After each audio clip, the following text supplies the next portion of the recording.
ធ្វើត្រីឆ្អើមួយតោនជូនវរៈកងទ័ពជួមុខនិងជនភៀសសឹក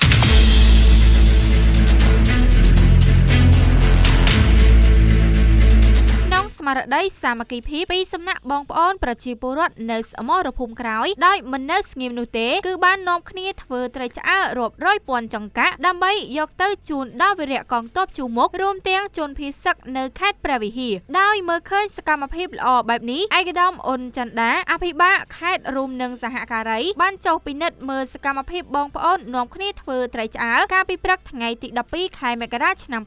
2026នៅភូមិកោះថ្មីឃុំកោះសូតិនស្រុកកោះសូតិនជាមួយនោះឯកឧត្តមក៏បានភ្លក់រសជាតិត្រីឆ្អើដោយលន់មាត់ថាពិតជាមានរសជាតិឆ្ងាញ់លោកនៅសុកតំណាងឲ្យប្រជាពលរដ្ឋនៅភូមិកោះថ្មីរៀបរាប់ឲ្យដឹងថាដំបងរូបលោកបានមើលតាមទូរស័ព្ទឃើញបងវីរៈកងទ័ពជួមុខប្រចាំទិសខេត្តព្រះវិហារគឺមានសកម្មភាពអង់អាចក្លាហានដោយឈរជើងទប់ទល់នឹងការឈ្លានពានពីសំណាក់កងទ័ពថៃមកលើបូរណភាពទឹកដីកម្ពុជាតាមរយៈចំនួនព្រំដែនកម្ពុជាថៃបានធ្វើឲ្យប្រជាពលរដ្ឋរងគ្រោះក្នុងនោះមានអ្នកស្លាប់ហើយមួយផ្នែកធំបានបិទទ្វារផ្ទះចាក់ចេញពីភូមិឋានឆ្ពោះមកកាន់កន្លែងសុវត្ថិភាពតាមតំបន់នានាតំណាងប្រជាពលរដ្ឋរូបនេះបានបន្តឲ្យដឹងទៀតថាដំបងប្រជាពលរដ្ឋនៅក្នុងភូមិបាននាំគ្នាទិញត្រីទន្លេដែលគេនេសាទបានយកមកធ្វើត្រីឆ្អើបានចំនួន300ចង្កាក់ហើយក៏បានយកជូនដល់កម្លាំងកងពលតូចលេខ70នៅរាជធានីភ្នំពេញដើម្បីបែងចែកជូនមកក្នុងខេត្តព្រះវិហារនិងឧត្តរមានជ័យក្រោមចំណងសាមគ្គីភាពបងប្អូនប្រជាពលរដ្ឋឃើញទង្វើល្អរបស់លោកក៏បានរួមគ្នាសាមគ្គីជាធ្លុងមួយដោយប្រឹងប្រែងធ្វើ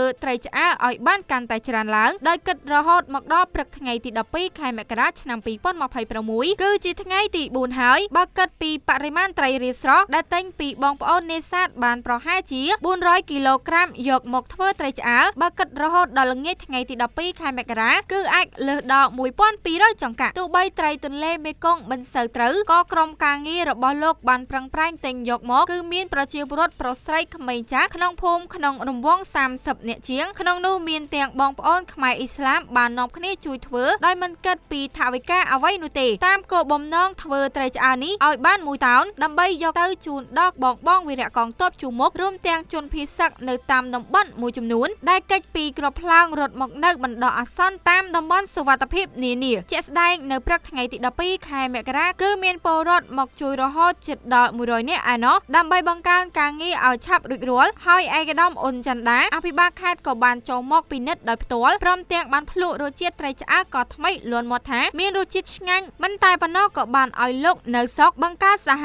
គមន៍ត្រីឆ្អើកោះថ្មីប្រយោជន៍ដើម្បីឲ្យមានឈ្មោះបោះសម្លេងនៅក្នុងខេត្តកំពង់ចាមព្រមទាំងជំរុញឲ្យមានការផលិតផលមួយភូមិមួយថែមទៀតផង